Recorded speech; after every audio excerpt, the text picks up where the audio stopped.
Terima kasih Teh Umi. 1 menit lagi nanti pas jam 10 pas ya kita mulai. Oke, beberapa detik lagi kita mulai. Iya. Teh Mimin siap, Teh? Siap, insya Allah. Iya, 242 peserta sudah masuk. Alhamdulillah, semoga bertambah terus. Karena ini Iya, lumayan insya Allah. lebih bermanfaat ya. Iya. Amin.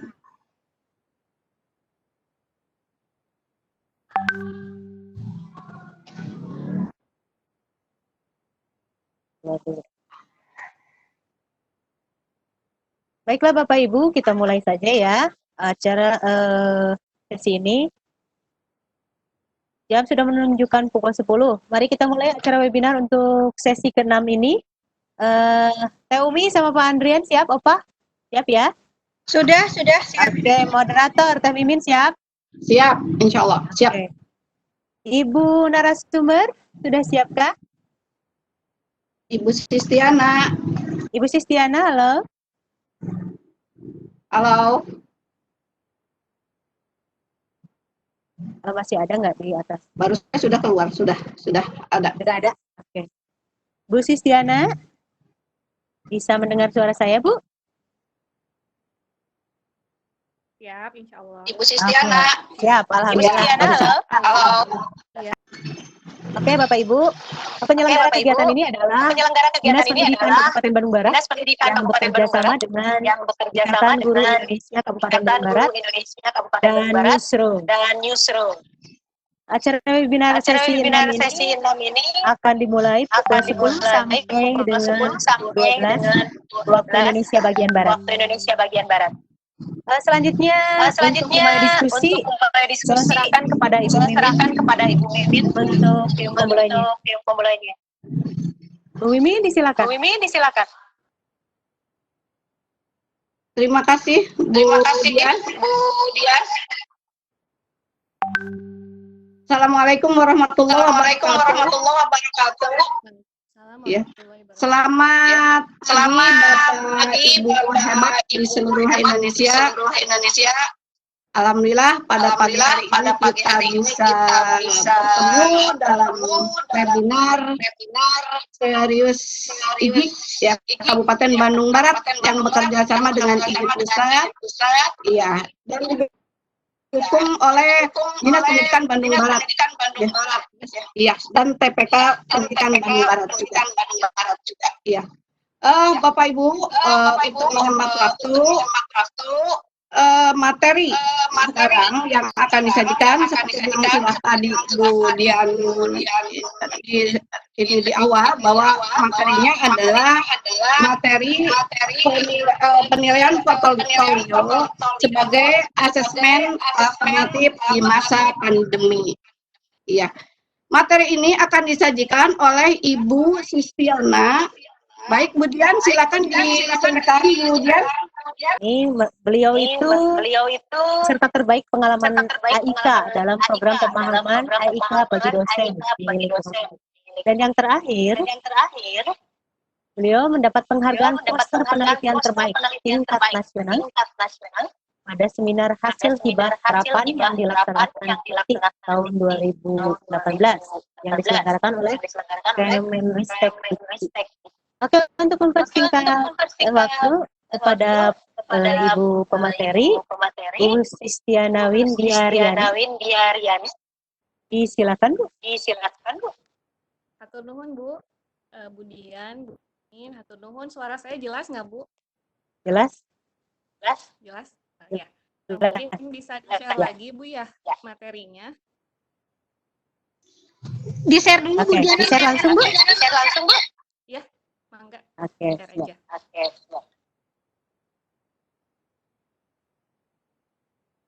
Bismillahirrahmanirrahim. Assalamualaikum warahmatullahi wabarakatuh. Alhamdulillahilladzi arsala rasulahu bihuda wa dinil yudhhirahu 'ala dini kulli wa kafa billahi syahida. Asyhadu an la ilaha illallah wa asyhadu anna Muhammadan abduhu wa rasuluhu la nabiyya ba'da amma.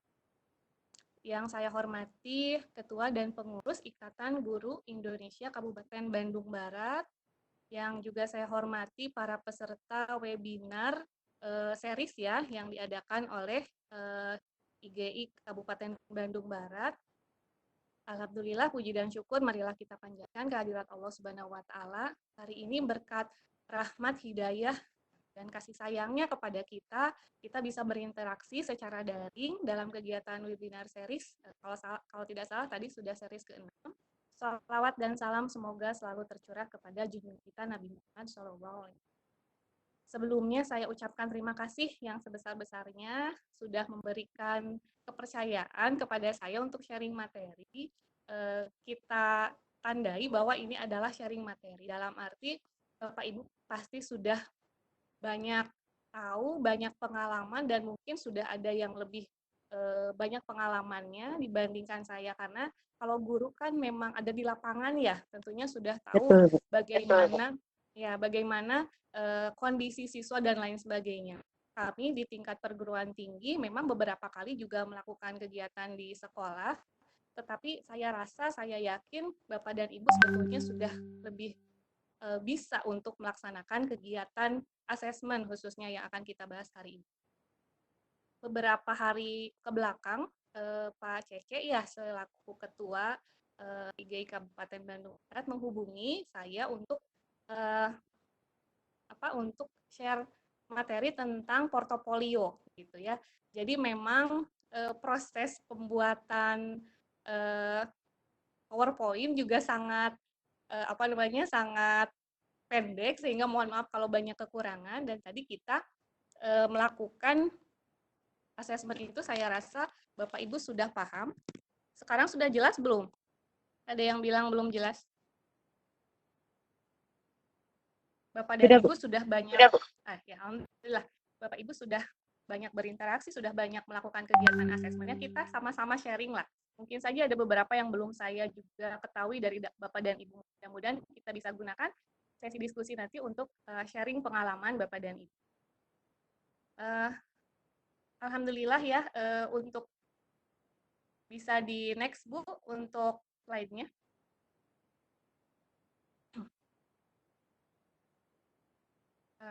Mohon maaf untuk slide-nya bisa di next. Yang akan kita bahas kali ini tentang portofolio. Ya, saya bagi menjadi 4 bahasan. Yang pertama, portofolio sebagai assessment for learning. Kemudian yang kedua, karakteristik dan indikator. Masih slide kedua, Bu. Karakteristik dan indikator asesmen portofolio. Yang ketiga, tahap pelaksanaan portofolio. Yang keempat, portofolio sebagai asesmen alternatif di masa pandemi. Ya, jadi ada 4 aspek yang akan kita bahas hari ini. Ya, kita flashback ya. Portofolio ini bagian dari proses asesmen. Bapak dan Ibu, insya Allah sudah sepakat ya bahwa asesmen itu adalah penilaian proses dalam pembelajaran, dan asesmen serta penilaian itu sama pentingnya dengan pembelajaran itu sendiri. Bapak Ibu setuju ya dengan pernyataan itu? Karena begini, kadang-kadang pembelajaran dianggap lebih penting dan harus dinomorsatukan dibandingkan dengan asesmennya atau penilaiannya. Tapi sebetulnya tidak seperti itu. Asesmen dan pembelajaran itu sama pentingnya. Gitu. Nah, tadi asesmen sebagai penilaian proses dalam pembelajaran. Ya, beda lagi dengan evaluasi. Ya, kalau evaluasi itu apa? Evaluasi itu cara untuk menentukan atau mengambil keputusan dari hasil asesmen. Kapan kita melakukan asesmen? Gitu. Kita melakukan asesmen tentu saja itu berkesinambungan atau terikat pada kegiatan pembelajaran. Kapan kita melakukan evaluasi? Saat kita sudah melakukan asesmen, sudah mengakses, kita mengambil keputusan. Apakah apakah kinerja yang ditampilkan siswa itu misalnya baik, atau cukup, atau kurang, itu adalah kegiatan evaluasi. Jadi mengambil keputusannya. Ya. Nah, portofolio yang akan kita bahas pada hari ini adalah bagian dari asesmen. Nah, di beberapa sumber portofolio itu diartikan sebagai laporan lengkap segala aktivitas pembelajaran. Jadi sebetulnya portofolio tidak hanya di pendidikan saja, tetapi dalam aktivitas atau dalam pekerjaan yang lain juga portofolio ada. Karena portofolio itu dari asal kata porto dan polio, artinya dokumen yang lengkap gitu ya. Nah, kalau di dalam pembelajaran ini adalah salah satu asesmen. Ya. Kemudian yang kedua, portofolio adalah kumpulan bukti yang dikumpulkan untuk tujuan tertentu. Ya. Pasti akan ada tujuan dari suatu asesmen dan itu harus jelas. Yang ketiga, portofolio adalah kumpulan pekerjaan siswa yang menunjukkan usaha, perkembangan, dan kecakapan mereka dalam satu bidang atau lebih. Ya, dan ini memang menjadi ciri khas portofolio. Jadi kalau misalnya berkata tentang portofolio itu, oh kumpulan bukti tugas ya, kumpulan bukti kinerja ya, gitu ya. Dan yang keempat ini adalah hampir sama dengan yang nomor 3, kumpulan bukti atau keterangan yang menunjukkan kemajuan akademik, prestasi, keterampilan, dan sikap. Jadi sudah lebih detail lagi bahwasanya tidak hanya kumpulan tugas saja, tetapi juga menunjukkan atau mengarsipkan dari kemajuan akademik yang ditampilkan oleh siswa. Nah, dari apa yang disampaikan di pengertian ini, tentu saja siswa itu menjadi pengguna utama atau aktor utama, karena kalau paradigma penilaian yang sudah lama, itu yang berfokus pada evaluasi, evaluator itu hanya guru gitu ya, yang pengguna itu hanya guru gitu. Dites kemudian guru melakukan evaluasi dan menjadi evaluator. Kalau di asesmen, khususnya asesmen alternatif, kemudian portofolio, siswa itu berperan sangat penting. Oke, saya lanjutkan nah, kita ketahui bahwa asesmen itu terbagi menjadi 2. Yang pertama adalah asesmen tradisional, yang kedua adalah asesmen alternatif. Asesmen tradisional itu adalah asesmen yang sering banget dilakukan oleh para guru. Contohnya memberikan ulangan, ujian gitu ya. Itu adalah asesmen tradisional. Bentuknya biasanya menggunakan tes. Tuh, ada tes pilihan ganda, multiple choice, kemudian ada uraian dan lain sebagainya ya, ada menjodohkan, benar salah dan lain sebagainya. Itu adalah asesmen tradisional. Yang kedua, ada asesmen alternatif. Nah, portofolio ini bagian dari asesmen alternatif. Artinya, kenapa disebut sebagai asesmen alternatif? Karena asesmen alternatif ini melengkapi dari asesmen tradisional. Jadi, kalau misalnya mau menggunakan asesmen, saja, ya ini wajah saya tidak kelihatan. Lagi share screen. Oke. Lagi share screen, Ibu.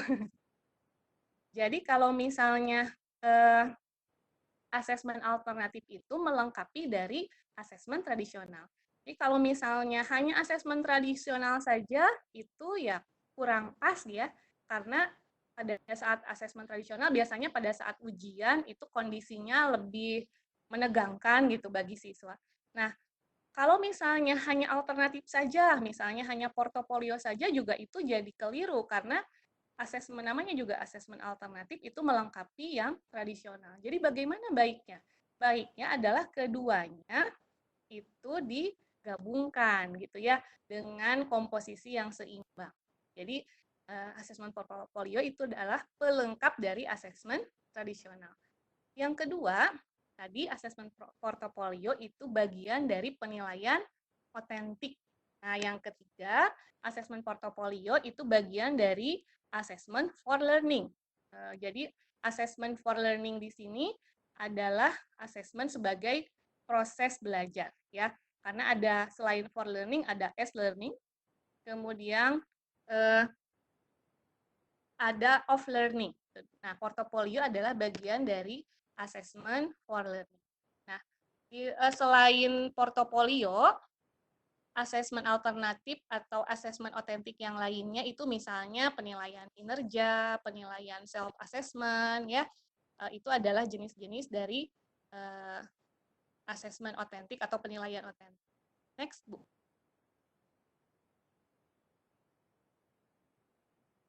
Oke, Bu. Bisa dilanjut. Nah, sehingga kita sepakati bahwa implementasi asesmen portofolio dalam pembelajaran, setiap tugas itu berfungsi sebagai assessment for learning atau AFL untuk memperbaiki pembelajaran berikutnya. Ya, jadi portofolio di sini tidak hanya membelajarkan siswa, tetapi juga membelajarkan guru. Karena dari portofolio yang dilaksanakan dengan sebaik-baiknya, guru akan tahu bagaimana kondisi siswa dan guru akan berusaha untuk memperbaiki cara belajar sehingga ada perbaikan dalam setiap proses pembelajaran. Boleh dilanjutkan, Bu? Oke, selanjutnya ada beberapa pendapat gitu ya, kegalauan gitu. Sebetulnya saya sudah melaksanakan asesmen portofolio, Bu, tetapi saya tidak yakin apakah Ibu yang mohon saya maaf, kerjakan. videonya bisa Ya, dibuka. videonya bisa dibuka. Oke, sudah saya buka, Bu. Belum muncul. Belum muncul. Kenapa ya?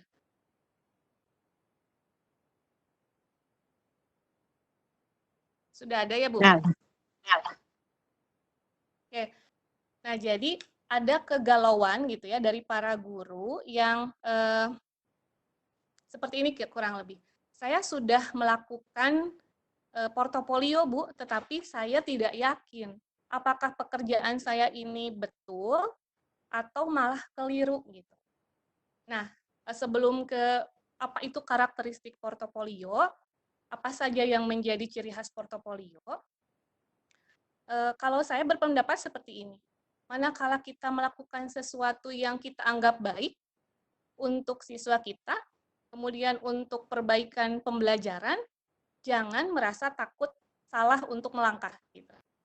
Kalau misalnya pemahaman tentang portofolio seperti itu berdasarkan misalnya hasil membaca Bapak dan Ibu, atau misalnya ada memperoleh informasi, kemudian Bapak dan Ibu kerjakan, tidak apa-apa, kerjakan saja. Nanti kan ada perbaikan-perbaikan selanjutnya. Gitu. Jadi, kalau misalnya, Bu, saya takut salah, jangan merasa takut salah. Kita kerjakan dulu, nanti pada saat kita sudah berjalan, kita akan tahu bagaimana kekurangannya, apa kekurangannya, dan kita bisa mulai perbaiki. Nah, mungkin di sini saya ingin sharing karakteristik portofolio ya yang paling khas. Yang pertama adalah guru dan siswa adalah mitra. Nah, ini sangat penting. Kenapa keduanya memiliki peran yang sangat penting? Karena ya keduanya merupakan pelaku gitu ya. Yang menentukan keberhasilan dari asesmen portofolio adalah guru dan siswa. Artinya komunikasinya harus aktif. Misalnya guru saat menjelaskan berarti harus jelas. Tugasnya seperti apa, waktu pengumpulannya kapan gitu. Kemudian siswa pun kalau misalnya ada masalah atau misalnya ada kendala dalam pengerjaan tugasnya, ya harus segera dikomunikasikan kepada guru sehingga matching gitu antara guru menginginkan apa, kemudian siswa juga mengerjakannya harus apa, sehingga peran guru dan siswa sangat penting dan ini menjadi satu mitra ya. Kemudian yang kedua, nah kalau tadi digambarkan bahwa portofolio itu adalah kumpulan tugas, memang di sini dibatasi lagi. Jadi portofolio itu tidak hanya koleksi saja. Ada catatan tambahan di mana portofolio ini berupa kumpulan hasil karya siswa yang menunjukkan perkembangan dari waktu ke waktu. Dan karena tadi siswa merupakan mitra, juga merupakan pengguna utama, siswa juga diberikan kesempatan untuk memilih dan menentukan tugas mana yang terbaik yang akan dijadikan portofolio oleh siswa. Jadi, guru itu memfasilitasi. Dalam misalnya beberapa tugas, nanti siswa diminta memilih, mana tugas kamu yang paling kamu merasa puas mengerjakannya. Mana tugas yang merasa menurut kamu paling baik tugas itu. Nah, itu boleh seperti itu. Jadi, tidak semua tugas juga didokumentasikan dalam bentuk portofolio. Yang selanjutnya, portofolio itu hasil karyanya dijadikan refleksi. Kenapa? Karena tadi portofolio itu mengadministrasikan setiap kemajuan belajar dari siswa. Artinya harus ada kenaikan kinerja sedikit, walaupun sangat sedikit, tapi harus terlihat perbaikannya. Jadi misalnya dalam membuat membuat gambar, misalnya kalau di biologi membuat model, menggambar sel misalnya ya, atau misalnya dalam kinerja keterampilan menggunakan mikroskop misalnya ya. Nah, harus ada kenaikan kemampuan dalam mengerjakan tugas itu. Sehingga ya terlihat bahwa dengan adanya portofolio ini, siswa semakin bertambah baik kinerjanya. Kemudian kalau misalnya ada kekurangan atau misalnya pada saat pengerjaan tugas malah kinerjanya semakin menurun, nah harus dijadikan refleksi oleh guru gitu ya, apa yang keliru, apa yang salah. Nah, selanjutnya penilaian harus jelas disampaikan kepada siswa, harus betul-betul disampaikan bahwa ini adalah tugas yang berfungsi atau yang akan bermanfaat bagi siswa itu sendiri. Ini tugas itu akan bermanfaat bagi dirimu gitu. Bukan hanya manfaatnya untuk guru saja. Kemudian penyampaian kriterianya, penilaiannya akan seperti apa, itu harus jelas gitu. Sehingga memang portofolio ini tadi balik lagi sebagai tugas yang otentik gitu. Otentik itu sesuai dengan real world situation, bermakna bagi siswa, dan bisa menjadikan pengalaman untuk masa depan siswa. Oke, next, Bu. Yang selanjutnya adalah indikator portofolio. Slide sebelumnya. Portofolio itu menggambarkan usaha siswa terhadap satu mata pelajaran tertentu. Usaha yang dilakukan oleh siswa, guru kan bisa menilai ya, bagaimana pekerjaan itu dilakukan oleh siswa itu, apakah siswa melakukan dengan maksimal atau asal-asalan, ya guru bisa mengecek. Kemudian menggambarkan perkembangan siswa terhadap satu mata pelajaran tertentu, itu bisa menjadi dilakukan dalam kegiatan asesmen portofolio. Kemudian selanjutnya menggambarkan kemajuan belajar siswa terhadap satu mata pelajaran tertentu.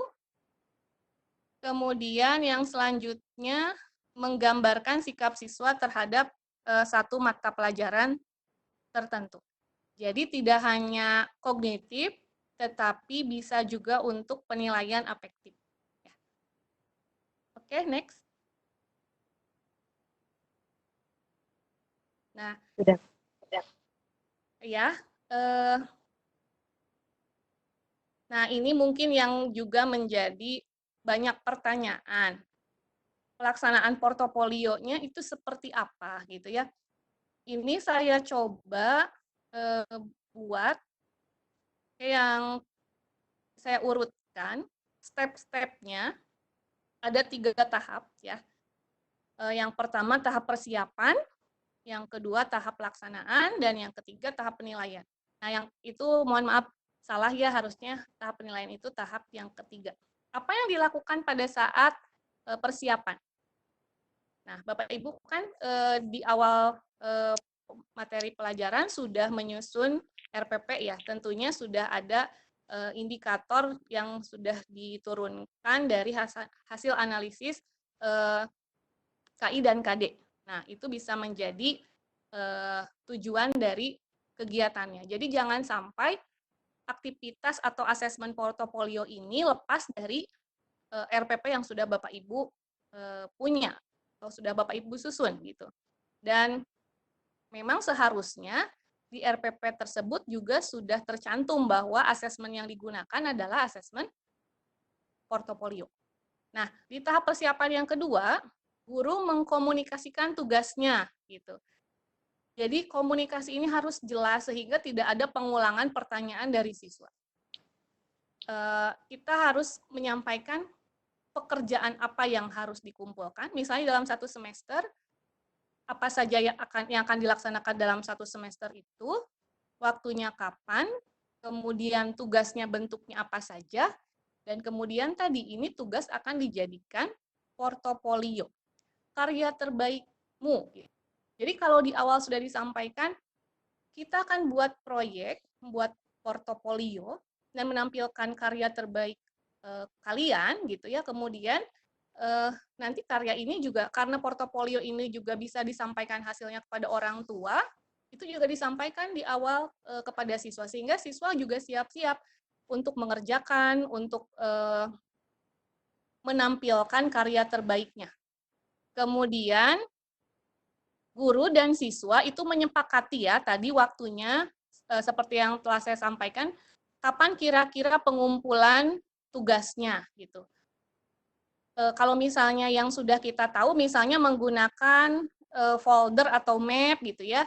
Kalau yang konvensional, portofolio yang tradisional. Kalau misalnya menggunakan e-portofolio berarti disepakati ngumpulkan tugasnya menggunakan aplikasi apa, itu harus disampaikan. Sehingga kalau misalnya disampaikan secara jelas, insya Allah Bapak dan Ibu guru nanti tidak akan banyak menerima pertanyaan terkait dengan kebingungan siswa. Ya. Yang kedua, di tahap pelaksanaan, guru dan siswa mendiskusikan proses pembelajaran yang menuntun siswa menghasilkan karya. Ya. Jadi ini terus menerus dikomunikasikan sehingga memang tadi tercapai target yang ingin atau yang ada pada tujuan pembelajarannya. Kemudian yang kedua, guru mengumpulkan pekerjaan atau tugas siswa dari apa yang sudah disepakati tadi. Kemudian nih, ini juga yang memang cukup menyita waktu ya. Jadi ada tanggal pengumpulan, jadi diurutkan gitu. Kalau misalnya di map gitu atau di folder itu diurutkan tanggalnya, sehingga nanti memudahkan dalam melakukan penilaiannya, pengukurannya. Kemudian juga jangan lupa lakukan diskusi ya, untuk memberikan masukan terhadap hasil karya. Tidak perlu sering-sering, misalnya dalam satu semester cukup 2 kali atau 1 kali juga cukup. Nah kemudian nanti terakhir dilakukan seleksi hasil karya untuk menentukan karya yang terbaik. Yang terakhir, yang ketiga adalah tahap penilaian. Penilaian itu dilihat lagi, dicek lagi kriteria penilaian yang telah disepakatinya bagaimana, ya. Kemudian harus diterapkan secara konsisten, ya. Untuk setiap siswa, kalau misalnya karyanya seperti itu, nilainya harus bagaimana. Kemudian, nah portofolio ini bisa dikombinasikan, bukan dikombinasikan, di dalamnya harus memuat self assessment, ya. Jadi bagaimana siswa menilai kinerjanya, bagaimana siswa merasa bahwa dia sudah melakukan atau menampilkan kemampuannya semaksimal mungkin atau tidak. Nah, itu bisa diukur dengan self assessment. Nah, nanti kalau semuanya sudah selesai, hasilnya tadi bisa disampaikan kepada orang tua bahwa ini adalah karya terbaik putra atau putri Anda. Oke, next.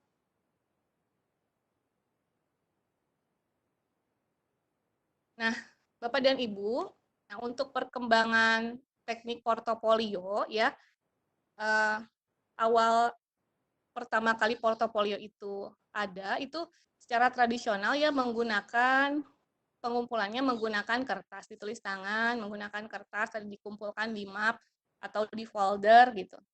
Kemudian berlanjut ke sini, ke yang berbasis komputer ya. Jadi mungkin kalau sekarang istilahnya luar jaringan ya. Jadi sudah pakai komputer tetapi belum menggunakan internet gitu. Jadi dikumpulkan dalam komputer, artinya berbentuk soft file gitu. Kemudian berkembang lagi berbasis internet. Kalau dulu sebelum sekarang aplikasi pembelajaran menjamur, itu dulu kalau yang memungkinkan buat web sendiri, web khusus pengumpulan tugas siswa atau karya siswa. Kurang lebih ini pada sekitar tahun 2000-an lah. Ini banyak pembuatan web untuk tugas-tugas ya.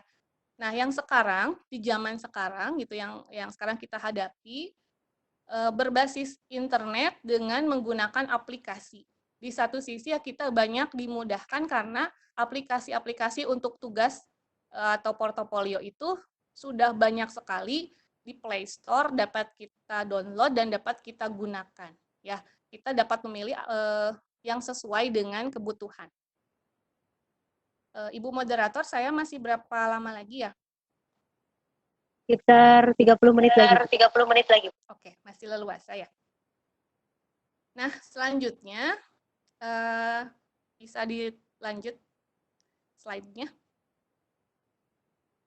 Nah, di sini ada gambaran perbandingan portofolio elektronik dan portofolio tradisional ya.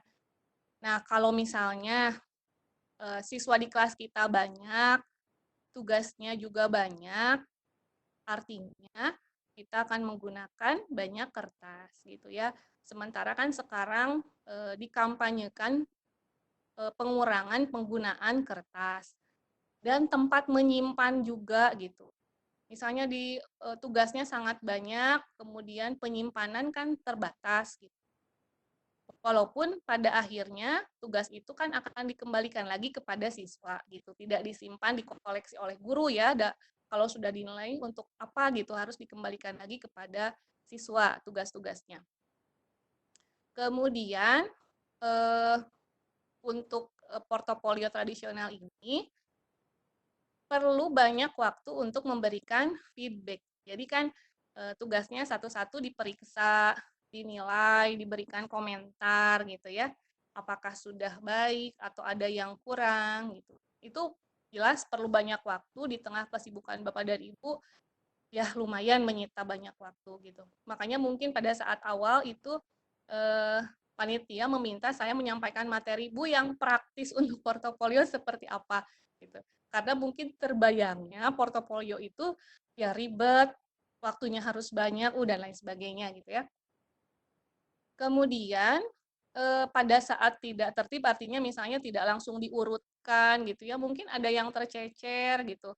Misalnya siswanya terlambat mengumpulkan, jadi dokumennya kemana hilang dan lain sebagainya. Jadi ya menuntut perhatian guru yang lebih gitu. Tidak semua siswa sama kan ya kondisinya. Ada siswa yang memang pada saat diberikan tugas itu sudah paham harus mengumpulkan tugas kapan.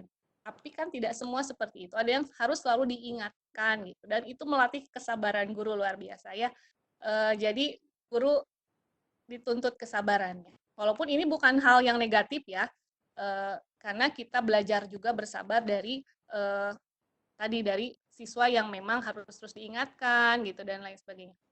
Nah, untuk portofolio elektronik di sini memudahkan guru memantau perkembangan kemajuan pembelajaran siswa tanpa dibatasi waktu dan tempat ya karena bukti-bukti pembelajaran siswa masih tersimpan secara cloud. Nah, untuk portofolio elektronik ini karena disimpannya bisa kalau misalnya tadi di komputer atau di daring gitu ya, menggunakan aplikasi itu aman disimpan. Jadi tidak berupa kertas, artinya juga mengurangi penggunaan kertas, tidak memerlukan banyak ruang tempat untuk menyimpan, dan pada saat kita mau memeriksanya, kapan saja, itu kita bisa dengan mudah membuka komputer atau handphone kita ya, smartphone kita. Kemudian yang kedua, sulit mengontrol aktivitas yang tidak relevan. Ya, karena apalagi kalau yang jarak jauh, yang daring, kita guru itu ya kita taunya siswa mengumpulkan tugas, tapi di balik pengumpulan tugas itu apakah mereka melakukan aktivitas lain yang kurang baik misalnya ya pada saat mencari informasi di internet dan lain sebagainya, ya kita guru sulit untuk mengontrol. Dan yang selanjutnya adalah pasti perlu fasilitas internet. Oke, bisa dilanjutkan. Nah, Bapak dan Ibu, per Juni ya, saya lupa tanggalnya, saat itu ada keputusan bersama dari para menteri yang terkait dengan pembelajaran di era pandemi. Saat itu yang menyampaikan Bapak Menteri Kemendikbud sendiri, Mas Nadiem, menyampaikan bahwa pembelajaran pada saat new normal itu masih daring. Diperbolehkan untuk zona hijau, tetapi yang dianggap hijau itu hanya 5% di seluruh Indonesia gitu. Kalau Bandung Barat itu seperti apa ya? Tadi saya belum nanya kondisinya. Kuning. Sekarang kuning. Oh, sekarang kuning. Kuning, alhamdulillah tuh. Caket ke hijaunya punya, alhamdulillah dikit lagi. Kalau Sukabumi, kalau Sukabumi sudah hijau. Jadi untuk sekolah tingkat menengah sudah boleh tatap muka dengan pengaturan protokol kesehatan yang ketat gitu. Bentar, Bu.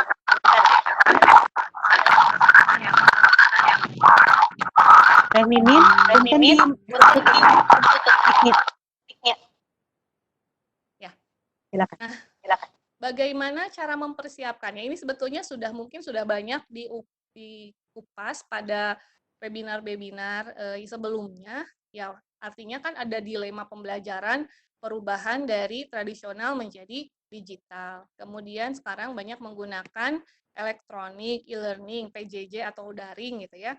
Kemudian, nah yang kalau misalnya tadi zona hijau itu bisa melaksanakan blended learning. Artinya sudah mengkombinasikan tatap muka dengan e-learning. Oke, untuk slide selanjutnya Ibu Punten. Ya, tadi kelebihan dan kekurangan e-portofolio seperti yang sudah disampaikan di sebelumnya, Bu. Di slide sebelumnya. Oh iya, mohon maaf, ini saya kayaknya keliru ngirim, nanti saya perbaiki. Di slide selanjutnya aja, Bu.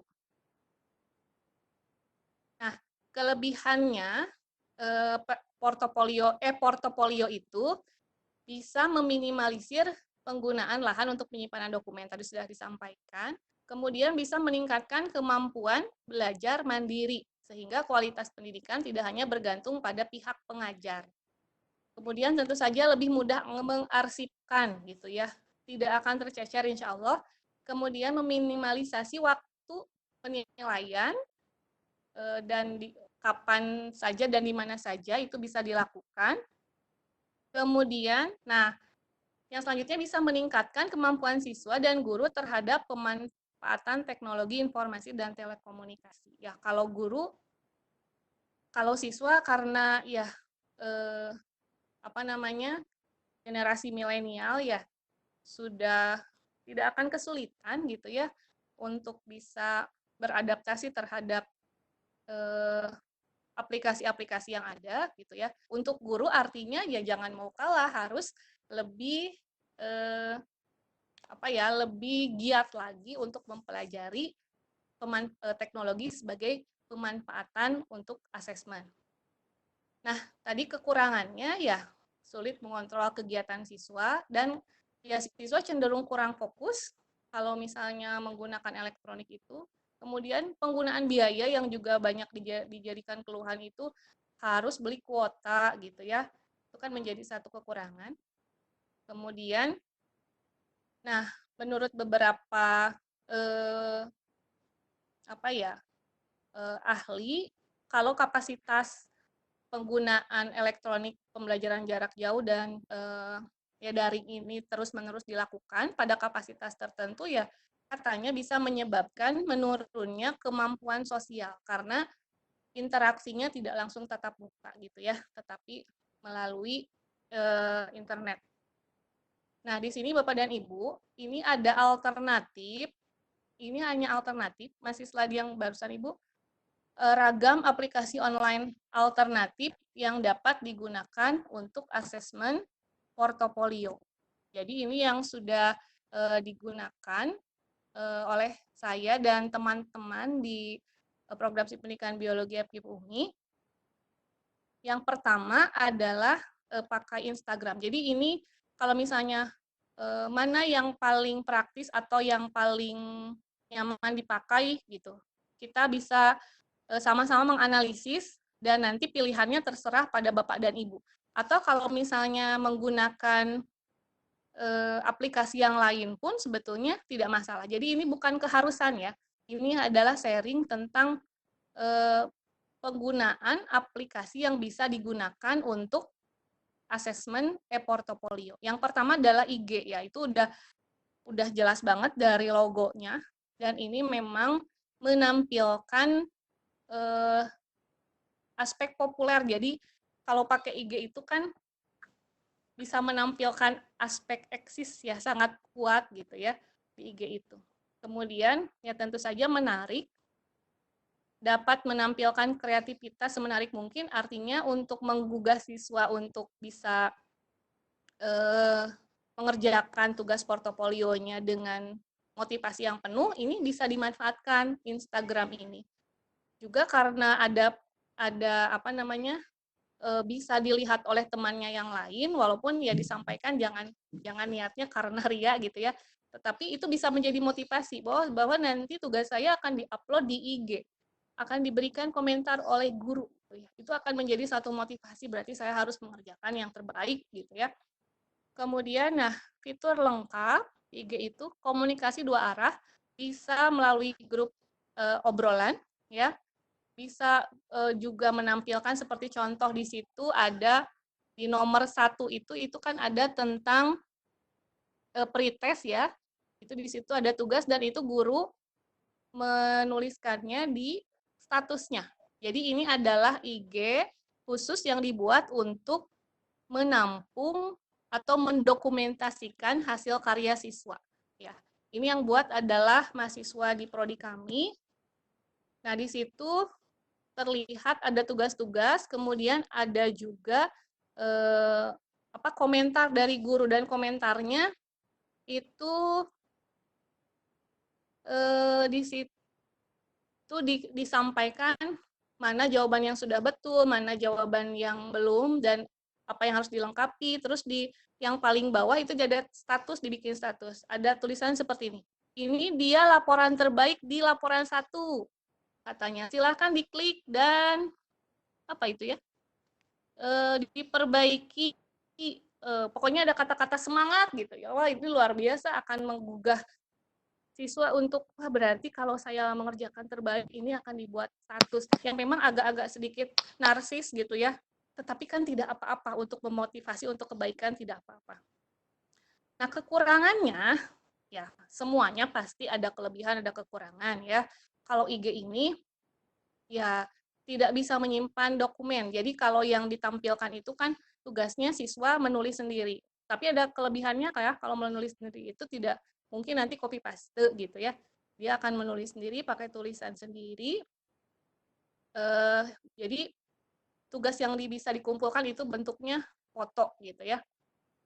Kemudian, nah tadi yang sulit mengontrol aktivitas. Jadi kalau saya pribadi pun kalau misalnya menggunakan IG, mungkin Bapak dan Ibu sama ya, atau hanya saya aja.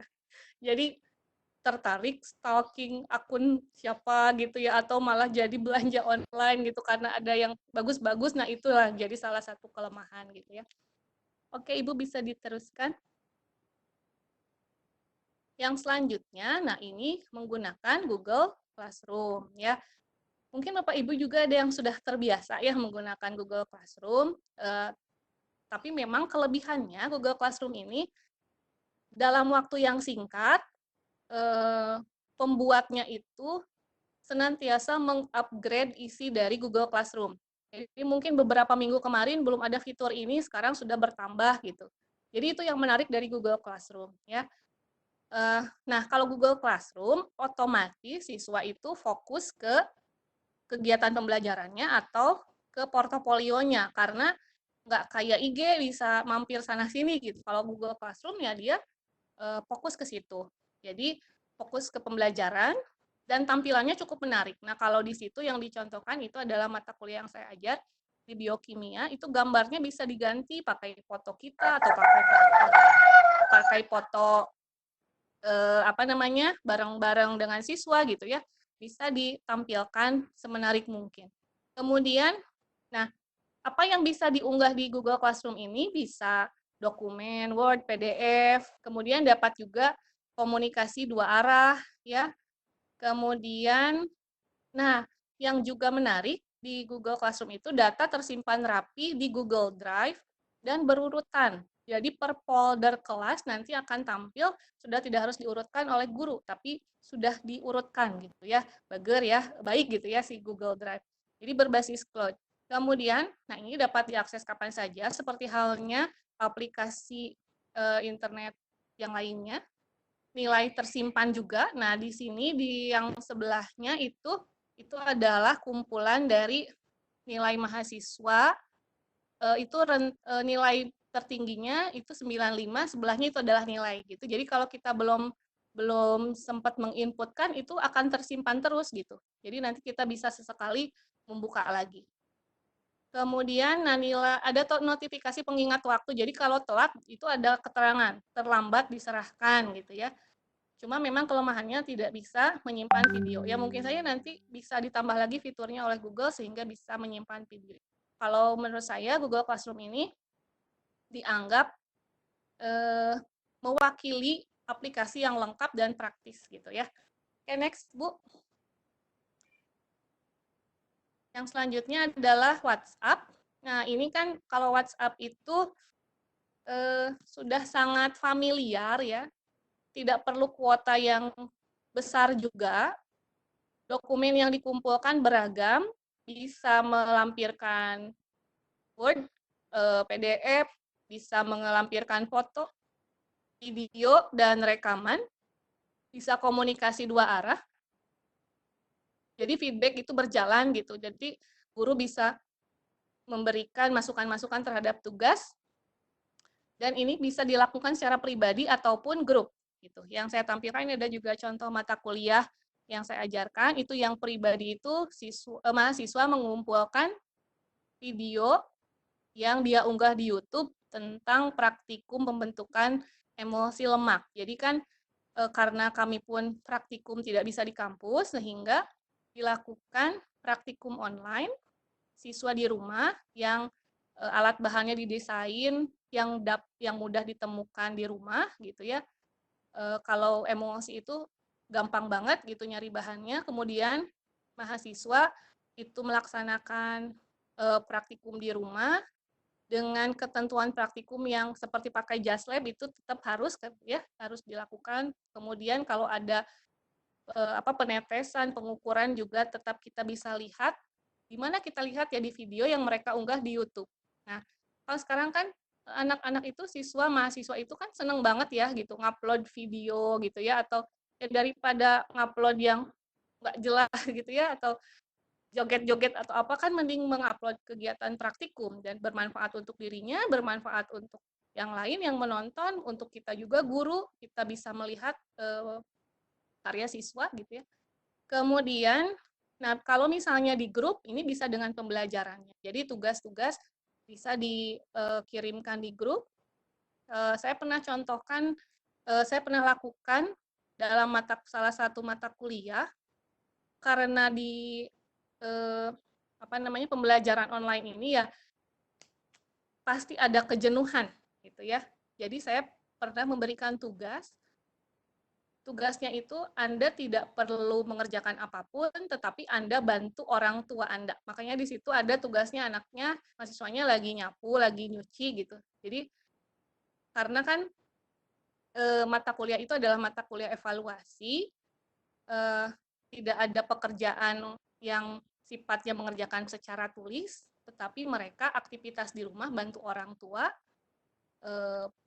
meringankan orang tua gitu ya, pekerjaan orang tua, dan itu responnya alhamdulillah sangat baik dari siswa maupun orang tua gitu. Dan mereka bikin semacam diary-nya, semacam bukletnya yang menyampaikan kegiatan aktivitas mereka seperti apa. Kemudian kekurangannya, nah kalau WA ini walaupun tadi kelebihannya banyak, tapi aspek kerunutan data tidak ada. Jadi kita harus ngecek satu-satu lagi gitu ya, tugas mana yang masuk, kemudian, nah paling itu kekurangannya. Oke, next, Bu. Yang terakhir, nah sebetulnya masih banyak Ibu ya, Bapak dan Ibu untuk aplikasi yang bisa digunakan sebagai alternatif. Ini adalah Edevo Teacher. Ini bisa di-download di Play Store. Nah, kelebihannya fokus ke assessment. Nah, ini kelebihannya juga dibandingkan yang lain. Selain memuat data siswa, juga memuat data orang tua. Jadi dicantumkan nomor telepon orang tua dan email orang tua. Jadi guru bisa langsung komunikasi ke orang tua. Gitu. Kemudian bisa mengabsen, membuat grade nilai. Jadi kita bisa melihat bagaimana kenaikan prestasinya, gitu ya. Tapi untuk kelemahannya, nah, jadi komunikasinya paling lewat telepon, lewat email, tetapi di fiturnya sendiri itu tidak bisa langsung mengakses siswanya, hanya gurunya saja. Oke, next, Bu. Oke, nah ini mungkin tidak terlihat ya. Nah, dalam pengaturannya agar Bapak dan Ibu punya administrasi yang terarah, sebaiknya di awal itu buat semacam daftar seperti ini. Ini juga hanya merupakan contoh saja. Kira-kira dalam kegiatan menggunakan portofolio itu akan menggunakan jenis portofolio apa saja.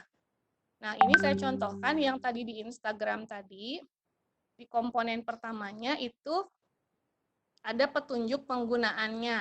Nah, jadi di sini kalau misalnya di kelas kan bisa langsung dijelaskan, tapi akan lebih baik juga kalau tertulis gitu ya.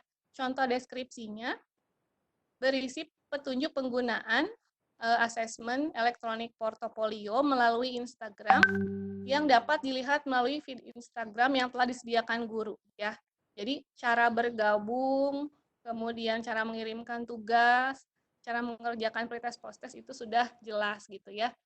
Kemudian cara mengerjakan self assessment sudah jelas, siswa bisa langsung akses di IG-nya. Kemudian nah tugas-tugas kalau di sini karena memang penelitian ini menggunakan model PBL ya. Di situ tugasnya sudah dilampirkan dalam bentuk lembar diskusi siswa. Nanti siswa harus membuat laporan ya.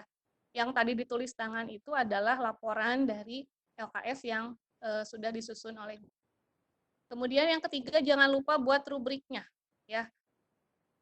Jadi komentar, kemudian termasuk nilai itu dapat diakses oleh siswa gitu ya.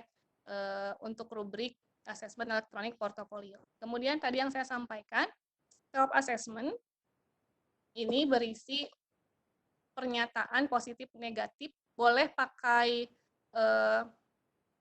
daftar cek atau checklist, boleh menggunakan skala peringkat terkait dengan bagaimana perasaan siswa saat mengerjakan asesmen portofolio. Itu sangat perlu.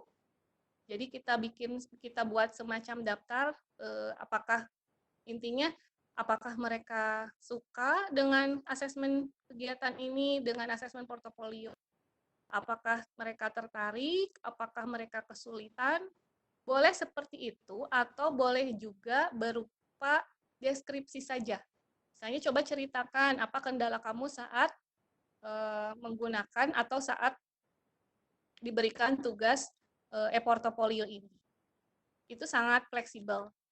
Nah, kemudian kalau yang dicontohkan di sini, kalau akan ada tes, ini karena di sini kemampuan metakognitif juga disampaikan. Jadi sudah ada daftar apa saja yang akan ditugaskan kepada siswa dan bagaimana cara siswa mengerjakan. Ini sangat penting karena khawatir ada yang terlewat atau khawatir ada yang misalnya malah bertambah di tengah jalan gitu ya. Jadi sebaiknya ini kita simpan sebagai pegangan untuk memberikan tugas-tugas itu. Oke, Bu, next. Nah, mungkin ini ada sedikit alternatif saran. bagaimana prinsip asesmen agar praktis ya di masa pandemi gitu ya. Yang pertama, gunakan asesmen yang bervariasi dan metode yang bervariasi. Kalau dari segi aplikasi, silakan Bapak Ibu bisa tadi memilih misalnya dari 4 yang saya tawarkan atau boleh memilih yang lain yang kira-kira Bapak Ibu nyaman menggunakannya gitu. Kemudian metodenya ya metode asesmennya misalnya tadi kalau self assessment sebaiknya masuk. Kemudian tugas-tugas apalagi yang bisa diberikan ya seperti pengerjaan LKS, buat model atau termasuk juga mau mengarsipkan yang tes tradisionalnya di dalam portofolio itu boleh ya. Kemudian yang kedua, nah karena portofolio elektronik itu kecenderungan untuk ditiru dan menirunya cukup tinggi sehingga hindari tugas yang dapat ditiru dan meniru ya. Kalau kayak tadi video harus mengerjakan praktikum kemudian di video. Bagaimana cara menirunya? Kan tidak bisa gitu. Contohnya seperti itu. Kemudian pilih yang paling bermakna atau yang penting. Jadi karena sekarang kondisinya seperti ini, mungkin tidak semua kompetensi yang misalnya tidak mungkin kompetensi semua diajarkan. Berarti pilih yang paling bermakna. Balik lagi ke tadi yang otentik gitu ya. Sehingga memang kebermaknaannya didapat oleh siswa, oleh guru dan juga target kita selesai gitu ya. Dan pilih yang paling bermanfaat khususnya buat siswa. Tugasnya memang itu bermanfaat. Oke, next, Bu.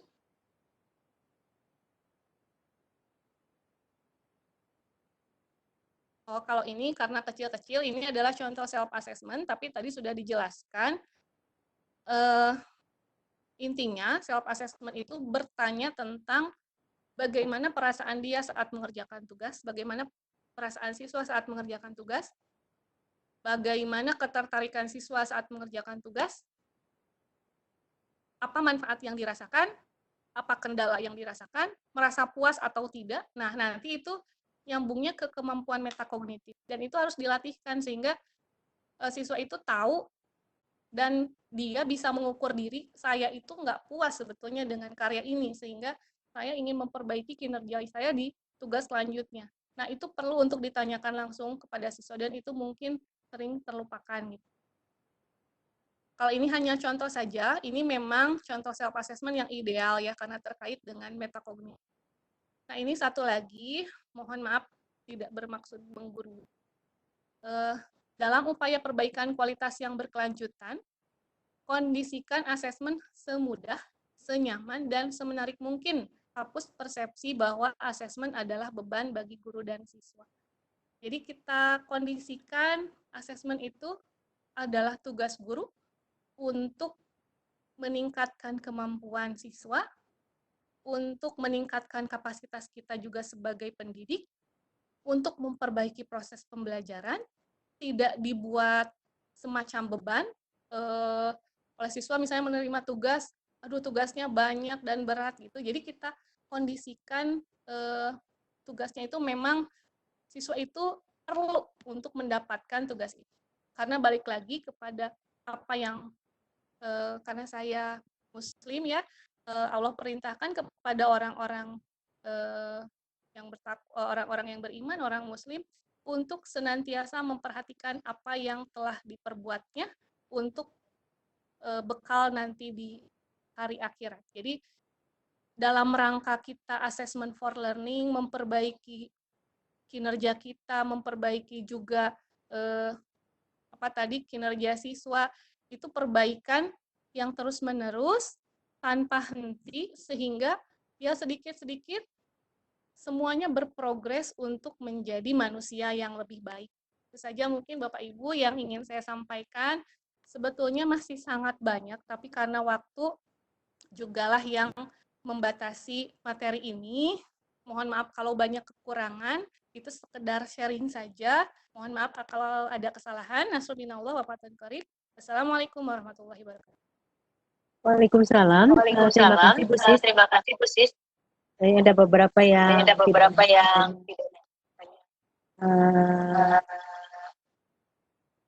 suara saya agak feedback. Mohon Pak Ujang, saya undang untuk menjadi moderator. Ya, Ya, Silakan dilanjutkan untuk tanya jawab. ya, terima kasih Bu Dian. Saya menjadi moderator tembak kali ini karena Bu Mimin ada trouble dengan audionya tadi. Ada beberapa yang sudah saya send ini untuk menyampaikan pertanyaan. Siapa dulu? Kesempatan pertama sih ya, Kak. Silakan Bu Umi diatur aja lalu lintas tanya jawabnya. Silakan Pak Aan. Nggak ada chat. Ke Ibu. Halo Budila. Atau yang di chat aja dulu.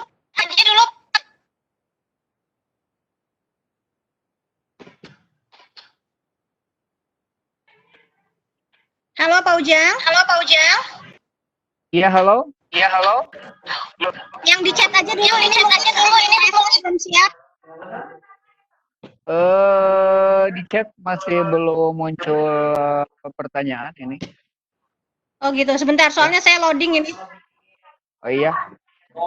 Rekan-rekan yang Sebentar. luar biasa, tadi sudah kita dengarkan bagaimana paparan dari Ibu Sistiana terkait portofolio sebagai alternative assessment di masa pandemi ini.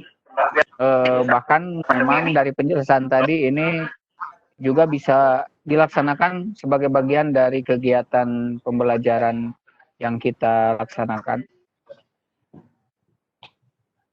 Dan menambah semak pencerahan kita bagaimana portofolio itu dilaksanakan sehingga betul-betul bisa membantu siswa untuk belajar mandiri, menarik, tanpa harus menjadi beban bagi kita. Oh ya, ini udah ada dari di chat pertanyaan ini dari Pak Muh Sulaiman, ya. Ini bertanya maksud dari siswa memilih tugas yang disenangi siswa. Nah, jadi fungsi guru di portofolio itu apa? Itu pertanyaan dari Pak Muh Sulaiman. Saya ulang lagi. Maksud dari siswa memilih tugas yang disenangi siswa, apa maksudnya gitu ya? Jadi fungsi guru di portofolio apa? Kalau tugas dipilih oleh siswa sesuai dengan yang dia senangi. Silahkan Bu Sistiana.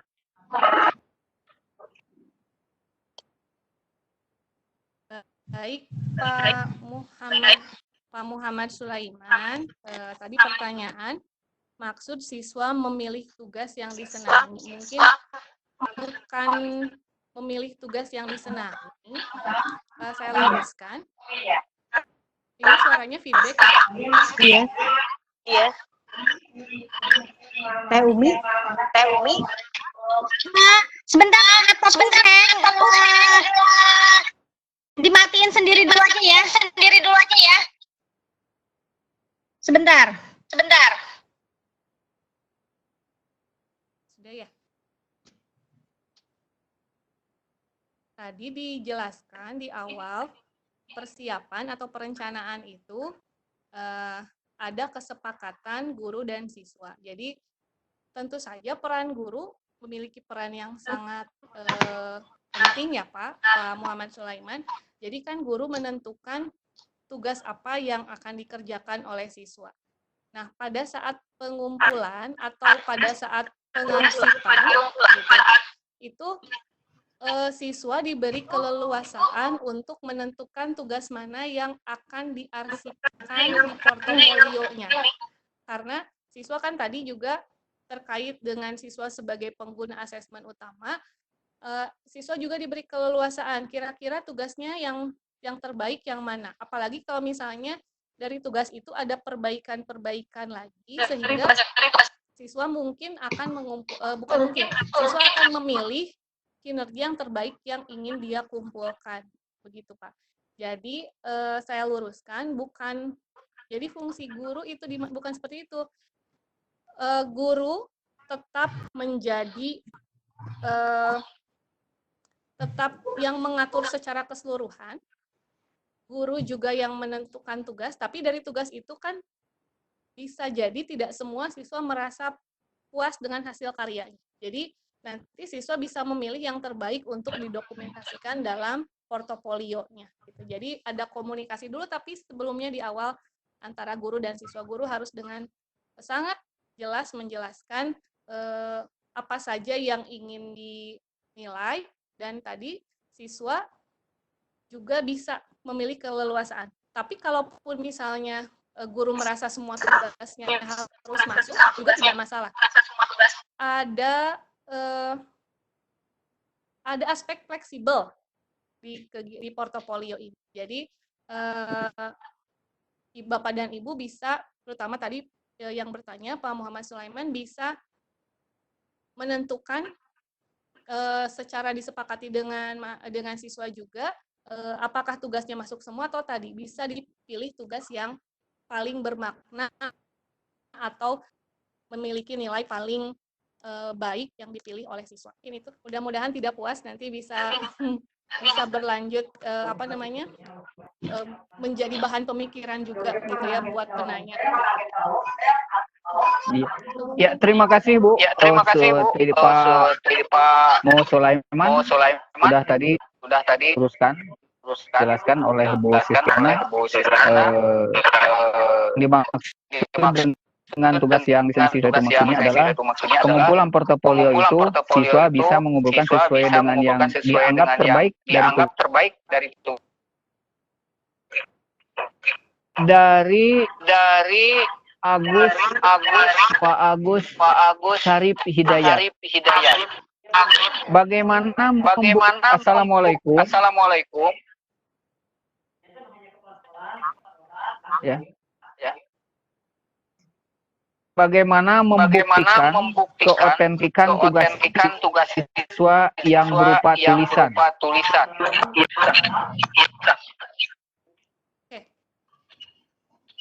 Kalau langsung saya jawab ya. Ya, silakan. Kalau menggunakan portofolio tradisional memang agak sulit. Kalau tulisannya berupa asesmen tradisional agak sulit.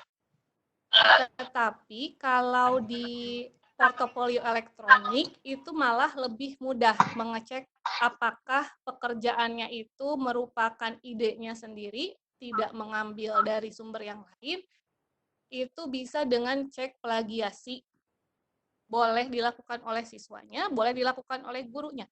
Bahkan kalau di Google Classroom itu sudah ada fitur cek plagiasi, Pak Agus ya, Pak Agus Syarif. Di Google Classroom itu ada fitur untuk mengecek apakah siswa itu plagiasi atau tidak dan berapa persennya, termasuk dengan temannya. Gitu. Nah, kalau misalnya tidak menggunakan e-portofolio yang tradisional, kalau misalnya terbiasa untuk jujur gitu ya siswa itu, dan diingatkan di awalnya bahwa kalau misalnya ini ketahuan ini plagiat, ini copy paste gitu ya, atau melihat dari temannya, nilainya akan dikurangi. Jadi sudah di-warning dari awal. Sehingga siswa tidak ya kalau siswanya memang berniat untuk memperbaiki kinerjanya gitu ya. Siswa yang metakognitifnya sudah bagus itu tidak akan melakukan hal tersebut. Dia akan mengerjakan sendiri tugasnya dengan sebaik-baiknya. Mungkin begitu, Pak. Iya, terima kasih Bu atas paparannya terhadap pertanyaan yang disampaikan oleh Pak Agus Syarif Hidayat. Selanjutnya ini ada pertanyaan dari Ibu Tuti Garnasi. Saya Tuti Garnasi dari Madrasah Aliyah Ar-Rasyidiyah, Kota Bandung. Menarik sekali paparannya. Untuk portofolio via IG, apakah siswa membuat akun khusus untuk portofolio atau memakai akun yang sudah ada? Baik. Nah, itu silakan Bu. Baik, Ibu Tuti Garnasi, alhamdulillah Bu, materinya bermanfaat.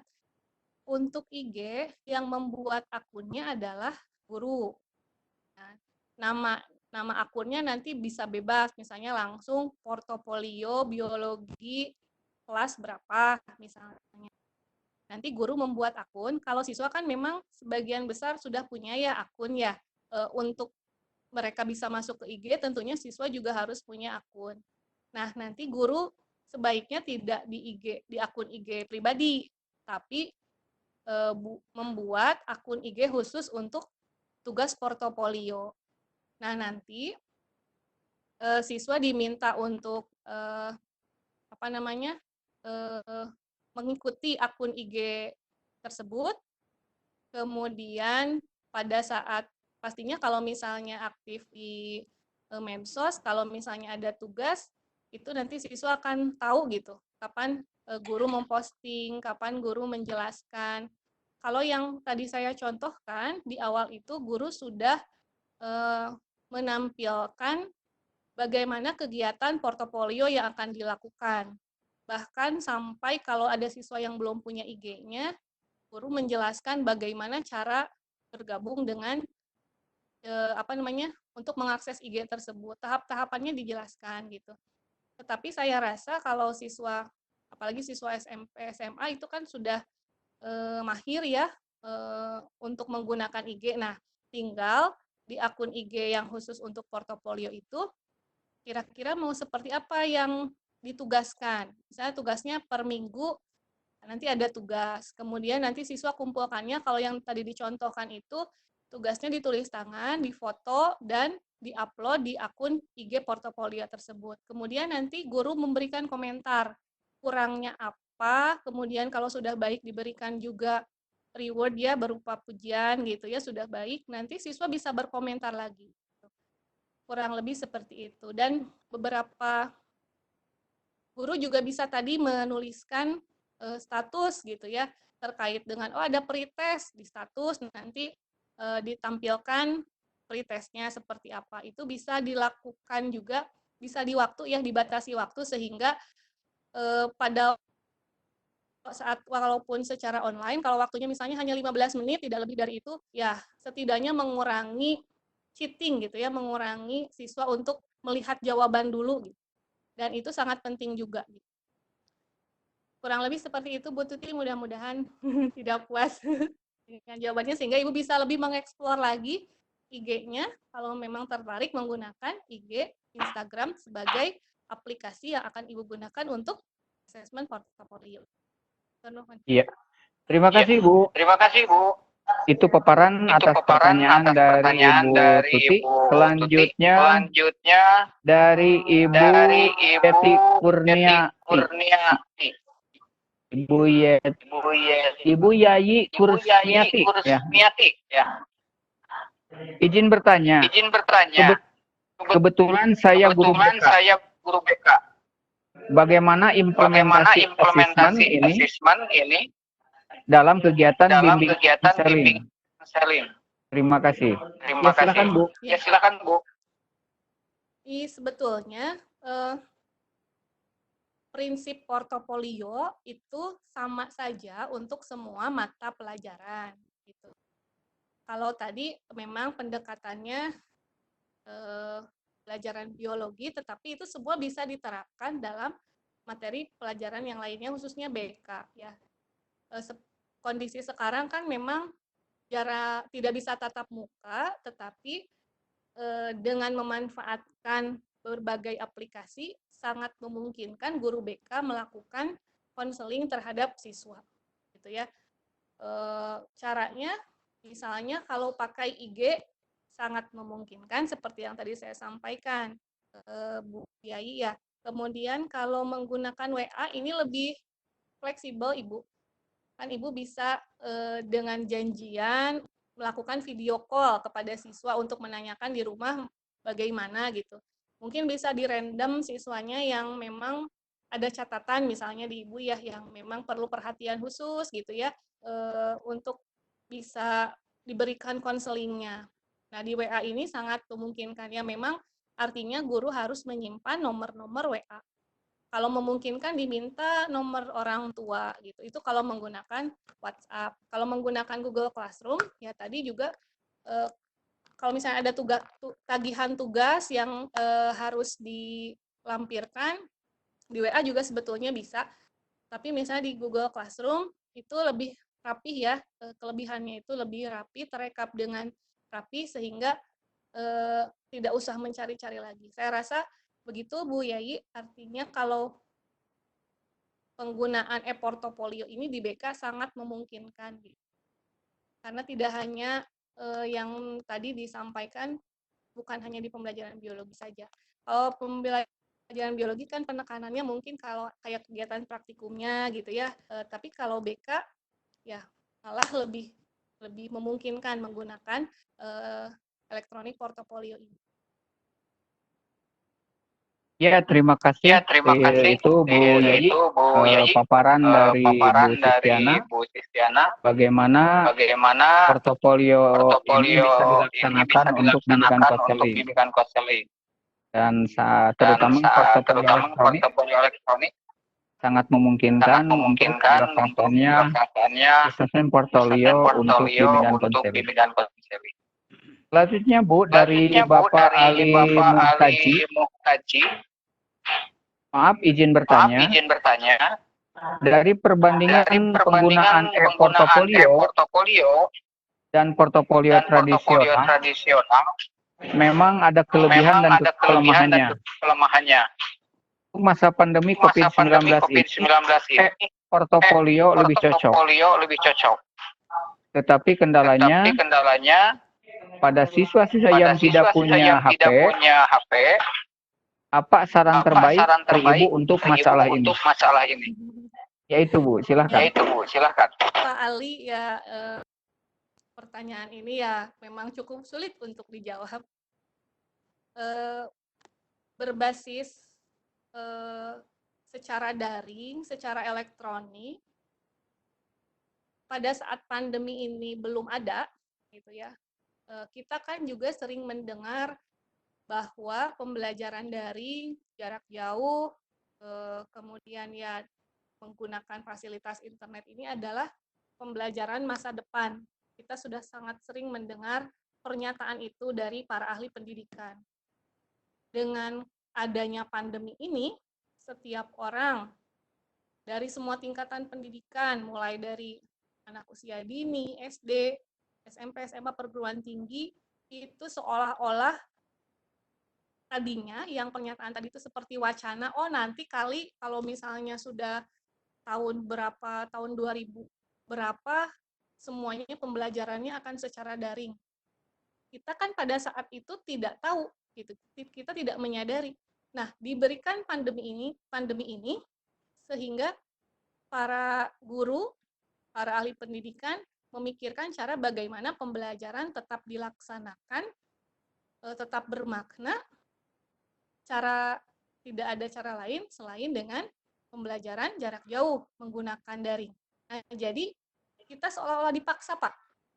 Karena pada saat kita memberikan dulu ada wacana-wacana seperti itu di hasil penelitian atau di seminar, pembelajaran daring adalah pembelajaran masa depan. Tapi kita kan kondisinya saat itu pembelajarannya masih tatap muka. Paling hanya beberapa kegiatan saja yang sifatnya menggunakan internet, misalnya pengumpulan tugas sudah mulai pakai Google Classroom atau komunikasi di WA. Tapi dengan adanya pandemi ini, luar biasa. Semuanya dipaksa gitu. Ayo kita pembelajaran daring agar pembelajarannya lebih bermakna. Nah, dalam setiap kelebihan sesuatu apapun, dalam penggunaan apapun, aplikasi apapun, ada kelebihan dan ada kekurangan. Nah, tadi yang ditanyakan adalah kekurangannya kalau siswanya tidak punya handphone gitu. Saya tidak punya jawaban terbaik, Pak, terus terang gitu. Tetapi kalau misalnya siswa Bapak jarak rumahnya tidak terlalu jauh, itu juga bisa dijadikan alternatif untuk melakukan home visit ke rumah.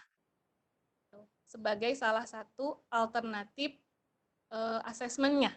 Kalau di rumah kan mungkin satu hari bisa berapa siswa, karena saya yakin dalam satu kelas siswa itu yang nggak punya HP bisa dihitung mungkin ya, tidak mungkin sepertinya saat ini, misalnya dari 30 siswa yang tidak punya HP mungkin sekitar berapa gitu ya, mungkin gitu ya, dengan kondisi dengan ya saat ini gitu. Jadi misalnya katakanlah ada 5 orang siswa gitu. Misalnya bisa di home visit, misalnya diagendakan 2 hari, nah itu bisa portofolio misalnya diminta mengerjakan self assessment atau misalnya tugasnya diberikan, nanti pengumpulannya misalnya diatur lagi.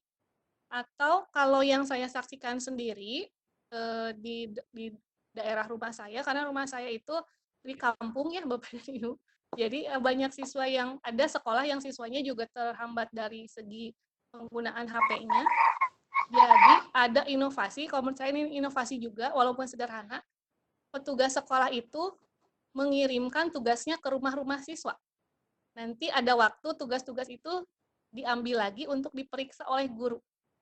Jadi itu mungkin alternatif walaupun tidak terbaik ya Pak Ali Muhtaji, mohon maaf, tapi itu mungkin bisa dijadikan alternatif manakala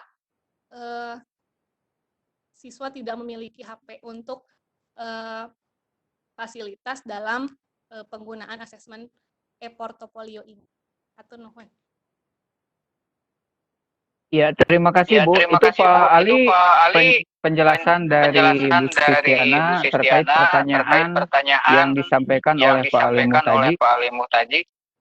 Memang pada saat kita dihadapkan kondisi siswa yang tidak memiliki HP atau kesulitan dengan akses internet, ya salah satu solusi sebagaimana yang disampaikan oleh Bu Kristiana tadi. Kalau jaraknya cukup dekat, kita bisa komunikasi langsung dengan siswa. Tetapi kalau jauh, ya ada kurir sekolah lah gitu. Itu solusi yang ditawarkan oleh Bu Kristiana, walaupun beliau dengan bijak katakan bahwa bukan solusi terbaik yang bisa kita lakukan. Selanjutnya Bu, pertanyaan dari Bu Ida Dahliana. Sepertinya Bu Ida ini masih bingung. Jadi tugas peserta didik yang diportofoliokan harus kita diskusikan. Selama ini saya langsung portofoliokan hasil peserta didik yang saya anggap lebih bagus. Artinya tadi apakah siswa yang memilih tugas untuk dikumpulkan yang menurut siswa itu yang terbaik atau justru menurut penilaian guru bahwa ini tugas yang baik. Nah itu Bu barangkali mohon diluruskan. Ya. Silakan Bu. Ya. Kembali lagi pada tadi, selama kita itu memang ingin mendidik siswa kita menjadi lebih baik, kita juga ada perbaikan diri ya sebagai pendidik, jangan merasa takut salah. Gitu.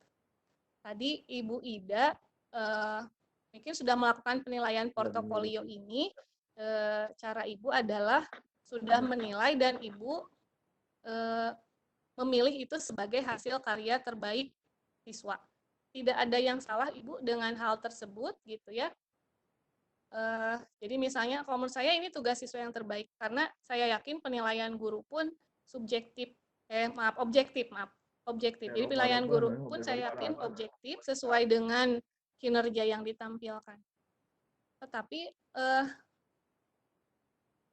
menurut beberapa ahli, siswa perlu ditanya karena tadi Bu kaitannya dengan pada saat tugas ini diberikan siswa harus tahu manfaatnya apa gitu ya. Kemudian siswa juga belajar menilai dirinya sendiri melalui self assessment gitu ya. Akan lebih baik jika tadi didiskusikan. Di awal disampaikan portofolionya seperti apa, kemudian disampaikan juga kriteria penilaiannya seperti apa. Nah, pada saat mau boleh itu setelah dinilai ataupun sebelum itu didiskusikan lagi kepada siswa. Kamu merasa tugas mana yang paling maksimal dari beberapa tugas ini mana yang paling maksimal sehingga ada rasa bahwa siswa itu merasa wah saya diminta pendapat oleh guru tentang tugas saya. Itu ada satu cara juga untuk membangun kepercayaan dirinya. Siswa juga merasa dihargai gitu. Ya. Walaupun tidak mudah juga karena memang tidak semua siswa mampu menilai diri sendiri. Tetapi insya Allah kalau sering dilatihkan, siswa akan terbiasa gitu. Jadi mengajak siswa untuk memberikan pendapat terhadap hasil karyanya sendiri itu sangat baik untuk melatihkan metakognitif. Jadi kalau misalnya Ibu sudah melakukan, kalau saya sudah yang saya lakukan itu saya nilai dulu, kemudian nah itulah yang terbaik. Itu juga tidak salah. Gitu. Tetapi kalau misalnya ada diskusi dulu tadi, ada tambahan atau ada nilai plus di mana tadi siswa dimintai pendapat untuk kinerjanya sehingga siswa merasa lebih percaya diri dan lebih merasa dihargai oleh Ibu. Gitu. Mungkin itu Pak Ujang, Bu Ida. Iya, terima kasih Bu. Terima kasih Bu. Bu Dian masih bisa saya lanjutkan? Masih ada pertanyaan yang bisa saya bacakan? Ini Silakan, dari Pak Pak Ujang. Asep. Iya, terima kasih. Ini dari Pak Asep Saipuloh. Saya Asep Saipuloh dan SD Negeri 3 Wangun Lembang. Izin bertanya, kita sudah menentukan kriteria penilaian. Waktu pengumpulan. Oh iya, saya ulang ya, Bu. Kita sudah menentukan kriteria penilaian dan waktu pengumpulan. Bagaimana menyikapi bila ada anak yang satu tepat waktu tapi asal jadi. Sedangkan yang lain atau anak yang lainnya sempurna tapi terlambat. Bagaimana kita harus melakukan penilaian? Silakan Bu. Baik, Assalamualaikum Pak Asep Saipuloh. Jadi ini luar biasa ya, sudah mudah-mudahan insya Allah apa yang tadi di-share-kan itu akan dilaksanakan sampai bertanya bagaimana kalau begini, bagaimana kalau begitu, itu suatu persiapan gitu ya. Oke Pak Asep, pada saat kita menentukan waktu pengumpulan, jangan lupa disepakati kepada para siswa, ini terakhir pengumpulan kapan. Dengan, tadi ya, walaupun ada digaris bawahi tidak membebani, artinya misalnya tidak membebani itu begini misalnya. Bikin video dikumpulkan besok ya, itu kan tidak logis gitu ya. Bikin video lakukan praktikum, kumpulkan besok gitu. Kapan siswa mau mengerjakan praktikumnya, dan pasti ya siswa juga tidak akan maksimal. Jadi saya rasa Bapak dan Ibu bisa mengatur atau bisa merancang waktu yang diperlukan siswa untuk mengerjakan tugas. Pertama itu. Sehingga pada saat ancang-ancang, 1 minggu sepertinya beres. Nah, misalnya buat tugas ini, Bapak beri waktu 1 minggu, itu sudah disampaikan di awal, waktunya pengumpulannya tanggal berapa, jam berapa, misalnya kalau perlu pakai jam. Itu melatihkan disiplin.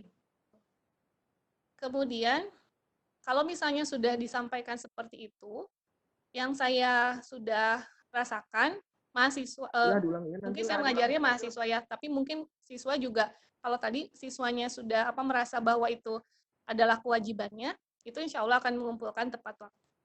Tapi misalnya ada yang seperti kasus yang disampaikan oleh Pak Asep tadi, karena guru sudah menyiapkan rubrik, gitu. Rubrik itu misalnya gini, tugasnya misalnya membuat rangkuman, misalnya ya. Nah, rubrik itu bisa dilihat dari aspek misalnya ketepatan pengumpulan waktu dan yang satu lagi kesesuaian tugas atau ya nilai dari tugasnya itu sendiri. Nah, nanti kan tepat waktunya misalnya nilainya baik, tetapi nanti pada saat dia mengerjakan asal-asalnya berarti kan nilainya apa. Jadi guru itu punya patokan panduan. Rubrik itu yang bagaimana ya? Rubrik itu adalah kriteria nilai yang sudah guru buat. Misalnya yang sederhana aja, misalnya pengumpulan waktu, kalau tepat nilainya berapa, kalau tidak tepat nilainya berapa gitu. Jadi pada saat guru sudah melakukan pada saat menilai itu, oh ini mah hasilnya baik tapi terlambat, berarti ada nilai yang di waktunya itu kurang, tetapi yang baiknya itu misalnya pengerjaan tugasnya nilainya baik, sehingga insya Allah guru tetap adil dalam menilai.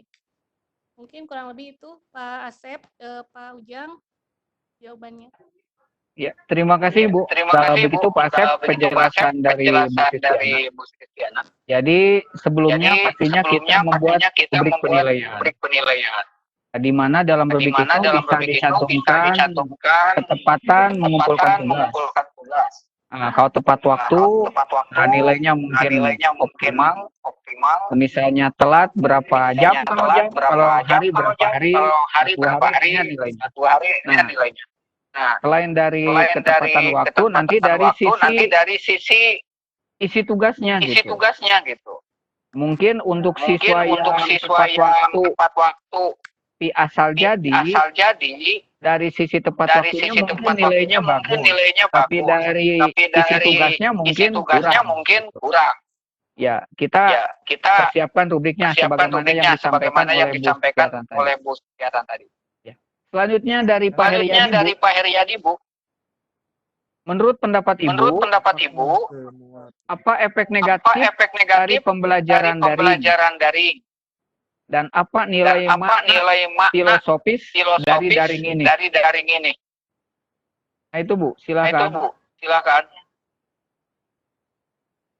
Baik. Kembali lagi kepada tema ya, bahwa baik itu dalam asesmen yang menjadi tema asesmen portofolio yang menjadi tema webinar kali ini, ataupun tema pembelajaran di masa pandemi ini, pembelajaran daring yang terus-menerus gitu ya, seperti yang kita sekarang, yang kemarin 4 bulan ke belakang kita laksanakan, itu merupakan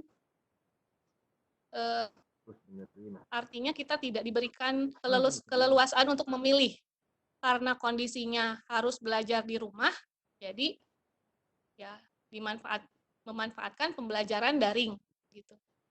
Nah, jadi pada saat kondisi seperti ini, saya tidak berbicara bahwa pembelajaran daring, asesmen yang berbasis elektronik itu sebagai satu alternatif paling baik.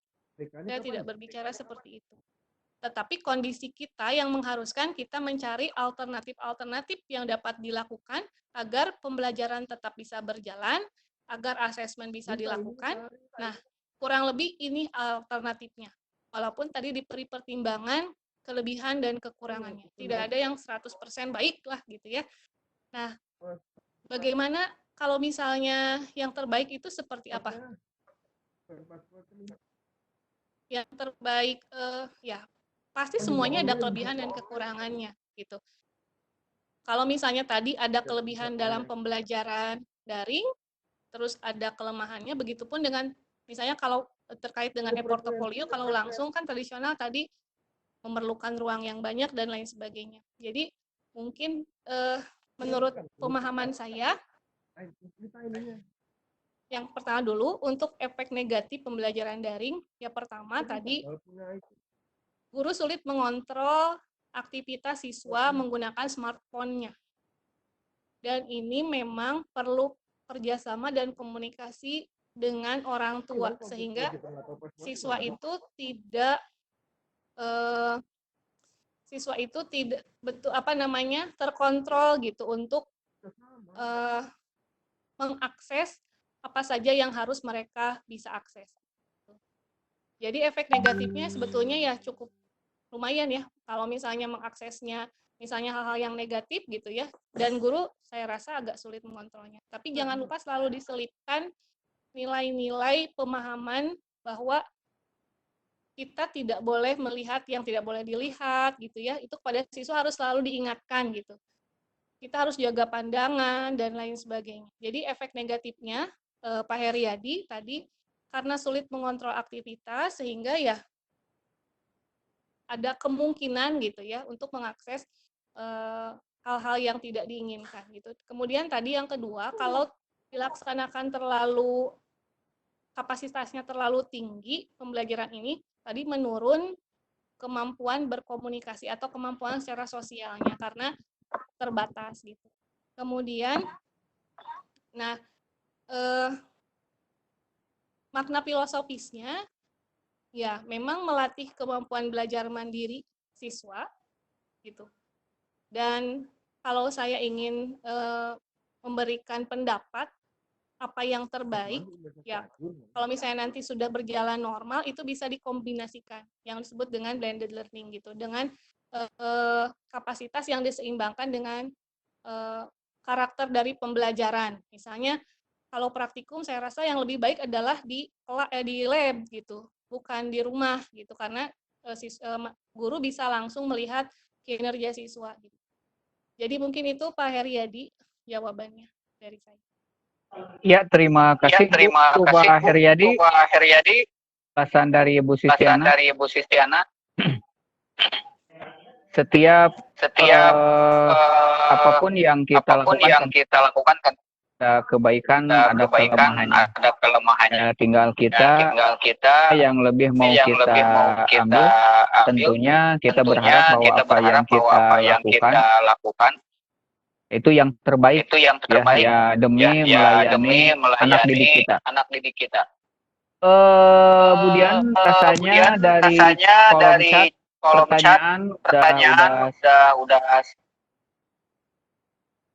semua.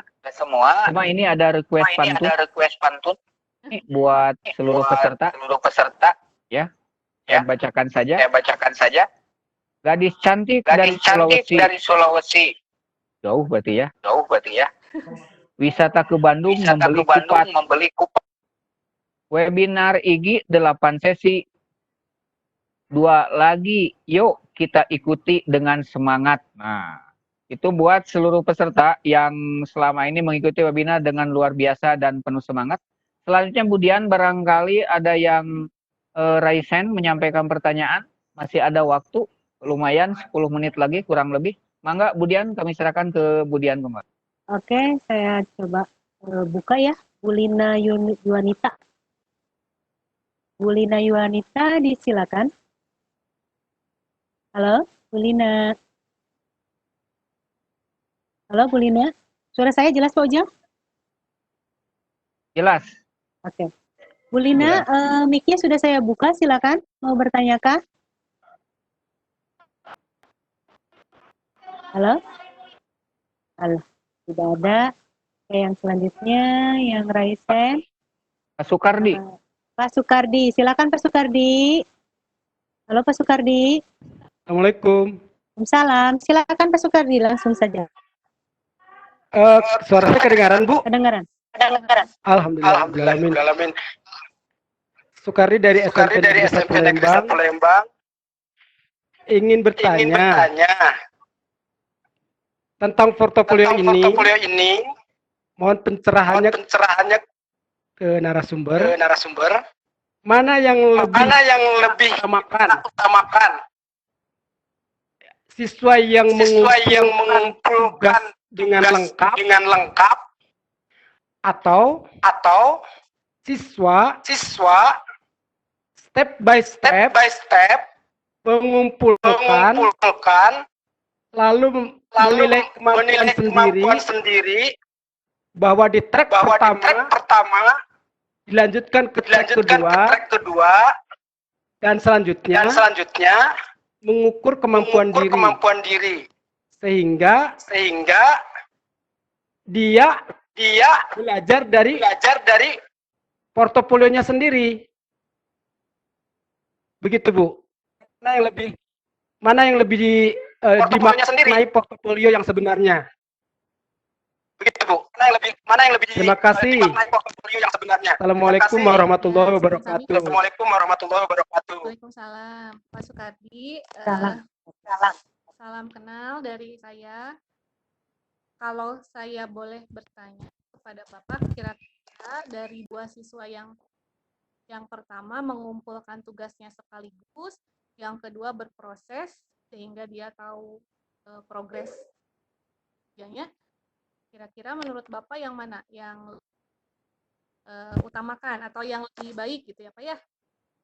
Oh ya, kalau saya sih memilih Mm-mm. karena makna dari sebuah portofolio tidak hanya sekedar mengumpulkan ya Bu, Betul, tapi mengukur kemampuan yang dilakukan oleh dirinya sendiri. Iya. Masalahnya, Mm. siswa bisa nggak mengukur kemampuan diri sendiri dalam keadaan harus mengumpulkan sekian tugas di rentang waktu yang disediakan. Akhirnya mungkin siswa akan memilih momen yang penting mengumpulkan tugas. Itu jadi bagaimana sebagai guru untuk memaknai pembelajar melalui portofolio ini.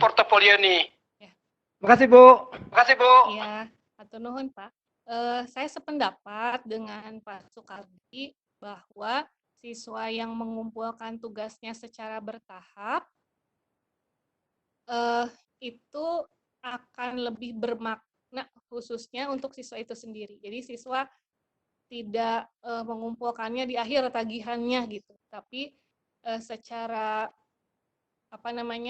secara berkala sesuai dengan kesepakatan di awal, siswa mengumpulkan.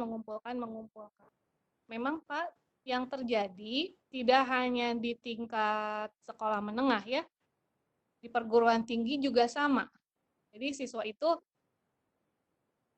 entah bagaimana, jadi kecenderungannya ingin mencari yang mudah gitu ya. Apakah kondisi mahasiswa juga seperti itu, jadi milih yang lebih mudah dikerjakan gitu. Padahal mungkin dari segi pemaknaan, yang mudah itu jadi kurang bermakna. Nah, disinilah tantangan kita Bapak sebagai pendidik. Jadi jangan bosan-bosan mengingatkan bahwa tugas ini harus dikumpulkan sesuai dengan, karena kan sudah disepakati ya, kalau perlu disepakati itu kesepakatannya ditempel di kelas nih. Ini ada kesepakatan kita, ada tugas di minggu ke-1 apa, di minggu kedua apa. Nanti untuk memudahkan penilaian, tadi penilaian guru, kamu diberikan keleluasaan untuk menilai hasil karya gitu. Jadi kita coba upayakan seperti jawaban saya sebelumnya, kita antisipasi di awal dulu, kita memberikan warning kepada siswa kita bahwa ini teknisnya seperti apa, mekanismenya seperti apa gitu. Jadi jangan-jangan gitu ya, punten ya Pak, jangan-jangan misalnya tadi apa yang disampaikan Bapak tidak dikasih warning bahwa ini teknis pengumpulan tugasnya begini loh, bertahap gitu. Ya mudah-mudahan pada saat pelaksanaannya siswa mengikuti itu. Walaupun pasti akan ada saja siswa yang ya tidak taat waktu. Jadi kalau Bapak bertanya mana yang lebih penting, mana yang harus diutamakan, tentunya yang kedua tadi Pak, yang siswanya secara bertahap dia mempelajari dirinya sendiri gitu ya, dia mempelajari kinerjanya gitu, sehingga aspek kebermaknaan dari portofolionya ini dapat. Tetapi kalau masih tetap ada, berarti nanti bisa dilihat dari segi penilaiannya. Misalnya, karena kita agak sulit mengontrol ya kalau langsung dikumpulkan di akhir, kita agak sulit kan menilai bagaimana kemajuan perkembangannya gitu. Jadi kurang lebih seperti itu. Jadi saya juga sama sependapat dengan Bapak, lebih memilih yang tadi siswa secara step by step mengerjakan kinerjanya, sehingga memang bagaimana aspek dia untuk memperbaiki dirinya, memperbaiki kinerjanya itu juga ada gitu dan bermakna. Mungkin itu Pak Sukardi jawaban dari Sami-sami Bapak. Oke, terima kasih. Kita cari lagi Pak Asep nih. Satu lagi ya. Satu orang lagi. Halo Pak Asep. Ya. Halo Pak Asep. Halo, Assalamualaikum. Ya, silakan Pak Asep.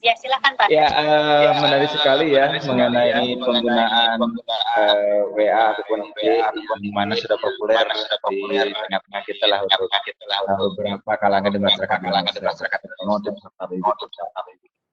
Nah, yang jadi masalahnya adalah kan portofolio itu adalah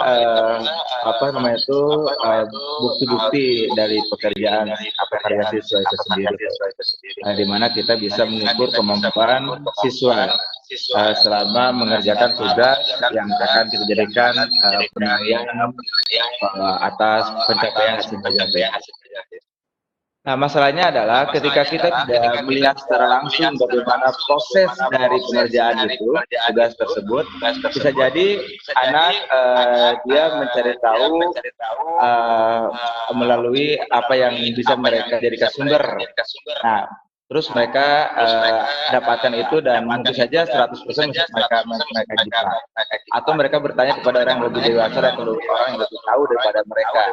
Nah, maksud saya adalah bagaimana caranya mengukur pemahaman bahwasanya apa yang diberikan tugas oleh kita sebagai bahan penilaian portofolio itu adalah anak juga paham gitu, atau mengerti apa yang kita inginkan sebagai pencapaiannya. Gitu. Nah, yang keduanya adalah apakah setiap komentar kepada apa hasil siswa yang telah dikirim kepada kita itu bisa mewakili dari apa yang dilakukan oleh siswa itu sendiri gitu. Intinya adalah bagaimana caranya kita mengukur pemahaman siswa dari tugas-tugas yang sudah siswa lakukan sebagai dasar penilaian untuk siswa itu sendiri gitu. Itu Pak Intan pertanyaannya gitu, karena kita nggak bisa melihat secara langsung bagaimana proses siswa belajar itu sendiri gitu. Yang dikirim adalah hasilnya, bukan prosesnya barangkali. Itu saja. Terima kasih Bu Dian, terima kasih Pak Ujang. Semangat selalu ya. Assalamualaikum warahmatullahi wabarakatuh. Waalaikumsalam warahmatullahi wabarakatuh. Ya, Pak Asep Rahmat. Kita kembali lagi pada asesmen portofolio itu adalah asesmen alternatif yang melengkapi dari asesmen tradisional ya. Jadi kalau untuk mengukur pemahaman siswa, misalnya dalam artian pemahaman kognitif gitu ya, itu sebetulnya bisa dilaksanakan dengan menggunakan asesmen tradisional, menggunakan tes gitu ya. Nah, karena tadi pertanyaannya ke bagaimana mengukur pemahaman. Yang kedua, bagaimana kita tahu bahwa asesmen ini dikerjakan oleh siswa atau dia mencontek istilahnya atau bertanya. Nah, kalau yang mencontek ini karena sumbernya kalau misalnya sifatnya dia mengupload dokumen itu tadi bisa menggunakan yang disebut dengan cek plagiarisme. Sekarang banyak aplikasi gratis untuk mengecek plagiarisme. Tapi kalau Bapak menggunakan Google Classroom itu bisa dicek sendiri sama siswa nanti sebelum dikumpulkan, coba cek berapa similarity-nya, kesamaannya gitu. Nah, Pak, kalau misalnya yang bertanya ya itu mungkin yang agak sulit gitu ya untuk kita tahu bahwa mereka bertanya atau tidak. Tapi kalau sumbernya dari internet itu bisa dicek plagiarisme. Nanti bisa dilihat kesamaannya berapa persen. Kemudian tadi disampaikan untuk sifatnya portofolio ini yang e-portofolio kita upayakan tugasnya itu bukan yang mudah untuk ditiru dan meniru. Misalnya seperti kalau kegiatannya aktivitasnya praktikum divideokan gitu ya, itu kan agak sulit menirunya karena yang akan menjadi model di videonya adalah siswa. Kemudian, nah untuk komentar Pak, sepertinya itu juga pada saat karena guru sudah membuat rancangan di awal, membuat rubrik juga, tugas mana yang misalnya pada saat siswa mencapai indikator ini, berarti bisa mengacu kepada itu untuk komentarnya. Kan ada rubrik yang sudah dibuat, misalnya kalau membuat rangkuman gitu ya, berarti yang seperti apa yang nilainya baik. Nah, nanti Bapak untuk komentar bisa mengacu ke situ. Gitu. Termasuk kalau membuat video itu kan ada rubriknya juga misalnya. Kalau misalnya membuat suatu model 3 dimensi Ada rubriknya juga sehingga komentar bisa mengacu ke situ. Mungkin itu Pak Asep ya yang bisa saya jawab. Pak Ujang. Iya, Makasih, Bu. iya. Waktunya Sepertinya udah habis. kemudian waktunya sudah habis. Rekan-rekan peserta yang luar biasa, Alhamdulillah, sesi atau episode 6 webinar series IG Bandung Barat bersama dengan TPK Dinas sudah selesai. Masih ada dua episode lagi, episode 7 dan 8 dengan materi yang tidak kalah pentingnya, dan pada hari ini kita sudah bersama-sama paparan dari Bu Sufiana yang luar biasa. Kalau orang Sunda bilang narasumber kita pada hari ini sangat masagi, ya. Mudah-mudahan dari paparan beliau kita betul-betul mendapatkan pencerahan sehingga portofolio yang kita laksanakan betul-betul bisa membantu siswa, memberikan manfaat bagi anak kita. Bagaimana portofolio itu bisa mendorong pembelajaran mandiri anak didik kita, bagaimana portofolio ini bisa memperjelas anak didik kita mengenai apa yang dipelajari, dan bagaimana portofolio ini bisa membantu mempelajari pembelajaran dan lain sebagainya, bagaimana yang dipaparkan oleh Bu Sufiana. Dan saya sebagai moderator walaupun tidak memandu dari awal, menyampaikan apresiasi yang setinggi-tingginya kepada Bu Sufiana, dan mohon maaf kepada rekan-rekan peserta semua apabila selama saya memandu acara ini banyak kekurangan dan kesalahan. Udah, Pak. Dan insya Allah kita akan berjumpa lagi di episode yang ke-7, ya.